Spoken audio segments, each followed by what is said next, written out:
आज गिगनाऊ गांव में जो इंडो इजराइल एक्सीलेंस सेंटर है बागवानी विभाग का, इसका 2 दिवसीय कृषि मेले का शुरुआत हुई है और ये रिकॉर्ड समय में बनके तैयार हुआ। 2 साल में इसने बहुत सारे किसानों को प्रशिक्षित किया है, बहुत सारे किसानों को फ़ायदा हुआ है।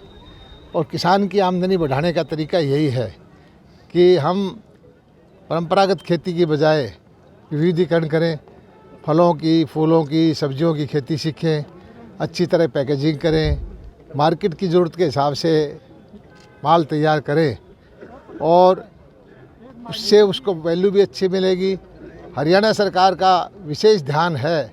हरियाणा पहला प्रदेश है जो फूल फल सब्जियों का बीमा भी करता है।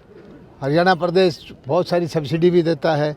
हरियाणा प्रदेश किसानों को बुला करके उनको नई नई विधियाँ सिखाता है।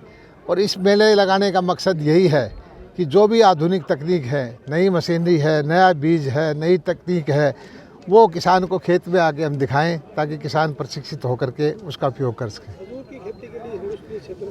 ये इलाका मेरा सपना था कि यहाँ मैं खजूर की खेती कराऊं और मुझे यहाँ के वैज्ञानिकों ने बताया कि इन्होंने खजूर के यहाँ पौधे लगाए हैं। 4 साल के अंदर जब ये खजूर के पौधे तैयार हो जाएंगे, जो बेस्ट नस्ल होगी उसके विधि से, जो टेक्निकल विधि से पौधे तैयार करके खजूर की खेती मैं यहाँ पर करवाऊँगा। आज गिगनाऊ गांव में जो इंडो इजराइल एक्सीलेंस सेंटर है बागवानी विभाग का, इसका 2 दिवसीय कृषि मेले का शुरुआत हुई है और ये रिकॉर्ड समय में बनके तैयार हुआ। 2 साल में इसने बहुत सारे किसानों को प्रशिक्षित किया है, बहुत सारे किसानों को फ़ायदा हुआ है। और किसान की आमदनी बढ़ाने का तरीका यही है कि हम परंपरागत खेती की बजाय विविधीकरण करें, फलों की, फूलों की, सब्जियों की खेती सीखें, अच्छी तरह पैकेजिंग करें, मार्केट की ज़रूरत के हिसाब से माल तैयार करें और उससे उसको वैल्यू भी अच्छी मिलेगी। हरियाणा सरकार का विशेष ध्यान है।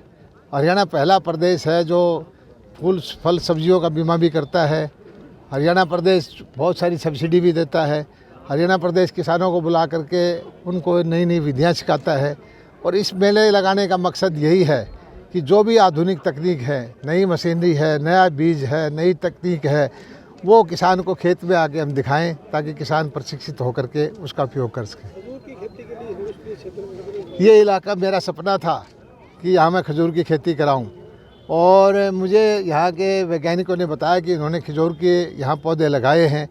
4 साल के अंदर जब ये खजूर के पौधे तैयार हो जाएंगे, जो बेस्ट नस्ल होगी उसके विधि से, जो टेक्निकल विधि से पौधे तैयार करके खजूर की खेती मैं यहाँ पर करवाऊँगा।